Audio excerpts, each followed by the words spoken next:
My Hero Academia, Chapter 236, titled Tenko Shimura, Origin, Part 2. The young boy sits gripping his dog, looking for comfort in a home that seems to have none, no matter where he turns. This sadness, this despair, quickly turns to horror as the boy's dog turns into a fleshy, bloody soup. The boy is horrified. The dog's lifeless chunks of meat float in blood.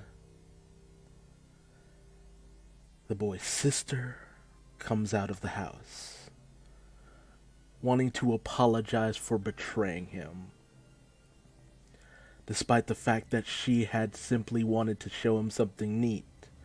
She betrayed his trust. But that is the furthest thing from the boy's mind. He's confused, he's scared, he's frightened. He doesn't know what's happening. And the voice just doesn't come out. He doesn't know what to say. And as the girl approaches closer, she notices the blood, the carnage, the destruction. Fear sweeps through her body. She turns to run. It's not that she was a bad sister. It's just that she was a child. Childs can be cruel. Children can be cruel. Tenko's voice won't come out. He knows that his sister came to apologize. He looks for comfort in his sister. He tries to get his sister to help him. Help from a family that never seems to do so, who never will do so. He grabs his sister to find comfort. His sister finds only destruction. Hannah Shimura crumbles away. Tenko Shimura is shocked. He vomits from the bloody sight. He thinks he's under attack by a villain. He doesn't know what to do, what to think. He's horrified. He's mortified. He's scared. His grandmother, his grandfather, his mother come out to see this sight, questioning what's happening, horrified, disturbed. Tenko looks up. He thinks back on this moment from the future. He wonders if he understood. A surge of the destructive energy goes racing towards his family. He starts to justify these actions, this sickening twist of fate, this sudden activation of this quirk. Children can grow to hate people very easily. They can wish that people would disappear because they feel that they're not helping their lives. They don't understand. He tries to justify why, in that moment, his grandparents crumbled away, and his mom, actually almost realizing what was happening to her, she still tries to go for her son, to hold him. Despite Tenko Shimura's words that he felt that he knew what was happening, I don't believe that's true. He was scared. He wanted his mother's help. He needed his mother's help. And at every turn it was never there. Never truly there. A little bit of comfort from time to time when he was sad, but nothing ever changed. He hated them. but not enough to kill them.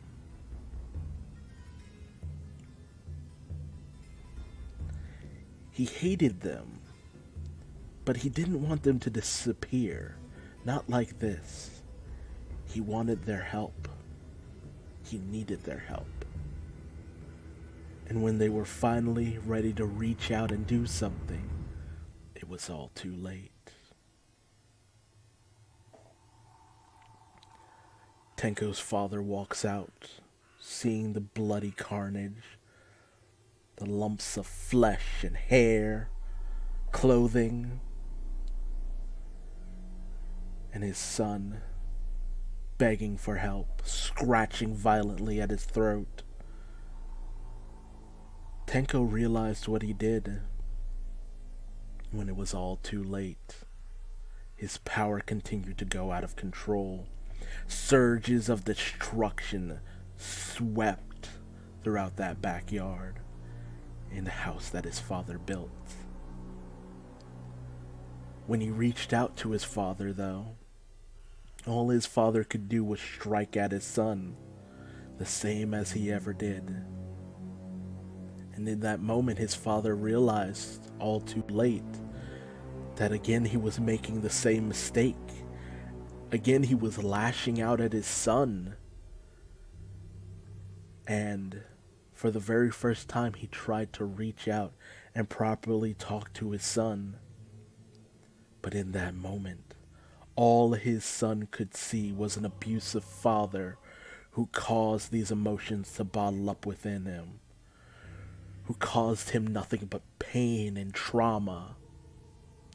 I don't feel the destruction of his mother and his grandparents were truly his fault as he feels. That was an accident. That was a surge of power. But this was Tenko having enough. He reached out, much in the same way that his father always did. Much in the same striking pattern that his father always did. With full killing intent. He lashed out against someone who abused him time and time again. Tenko Shimura touched his father, and with fearful tears in his eyes and a menacing grin, he wished death for his father. And he got it. Tenko was finally free of a father who had done nothing but abuse him. The house that he wished would disappear, that rejected him, Tenko rejected it. Every being who hadn't truly been there when he needed him. Everyone who simply brushed aside his wants, desires, and needs. They were gone. It's typical for a child to wish that those that he feels wrong them to disappear. But not so violently. Not so destructively.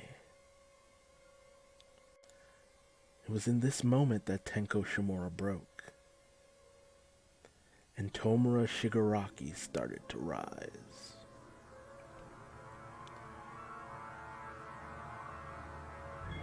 The house that his father built crumbled around him, much like his father did. The father who had no time to apologize for his actions. The mother who wasn't able to comfort her son one last time. The grandparents who stood idly by up until the end.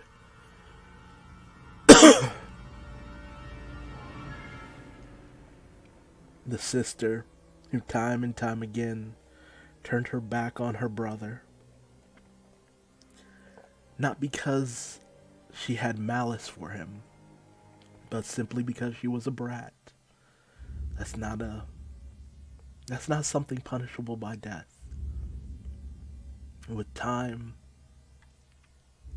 had he been given maybe one more day, maybe things could have changed for the better for Tenko Shimura. Maybe if he hadn't had this one bad day, Tenko Shimura could have been a hero. If only the decay had not begun. What did you think about this origin story, about this chapter? There was a lot of debate about how Tenko's mindset, Tomura Shigaraki's mindset was at this moment. Many believe that he intentionally killed his mother, but I don't believe that's true. You see the power surging beneath his fingertips out of his hands. When he grabbed onto his sister, it was to get her to help him. He didn't know that that was what would kill her. And it's not as though he reached out for his mother in that moment that she died. It's not as though he wanted her to crumble away. Not at least in the sense of the word.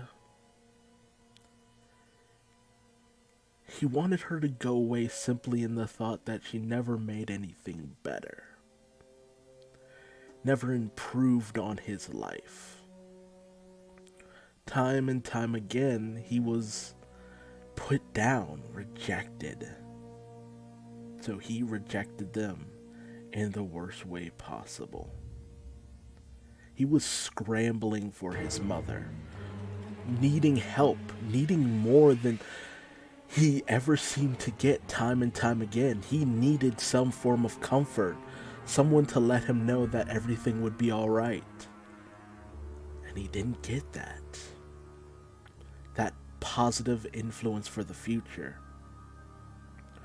He didn't know how his powers worked. He didn't know that it would surge forth from him touching the ground. There was no way for him to know. His mother saw the floor crumble beneath him. She went out to try and catch him as he fell, as she had always done.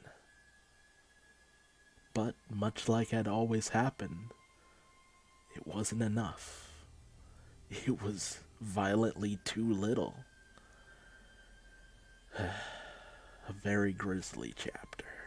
A very grisly moment. This is very much in line with how a lot of X-Men go through their lives. That the fact that once they trigger, you don't know how destructive or horrifying their power can really be. That's where the fear of mutants come from. The unpredictable nature of their very being. That average, ordinary people with loads of flaws could possibly be these walking time bombs for immense destruction. Unlike with normal heroes, because that's always the debate. Well, why are the X-Men not accepted and, people like Captain America or Spider-Man accepted? That's because they chose to be good. They outright know that they chose to be good.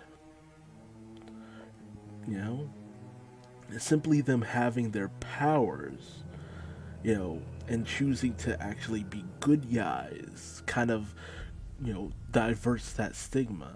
It's kind of like how guns in certain hands can kind of make people feel a certain kind of way. You don't know right offhand how the average ordinary person would be. But if it's some trained hero who has shown that they're capable of preserving human life, you have a different opinion of that. I don't know. It's a lot to take in. Again, tell me your thoughts in the comments section below. How did you feel about this origin? Do you feel pity for Tomura? Or do you feel that this was simply his inner psychopathic tendencies coming to the surface? If you liked this video, leave me a like. If you didn't, feel free to leave me a dislike. And tell me what I did wrong in the comment section below so I might better myself for future videos. Subscribe and hit the bell icon, that way you never miss out on another My Hero Academia chapter review. And Google Duuz-Diz-Din if you want to find me on social media. I'm everywhere. For better, but usually for worse. And until the next video, just remember, no matter what your origin may be, sometimes it's the people who reached out and the people who didn't that shape how we reach out to others. Until next time.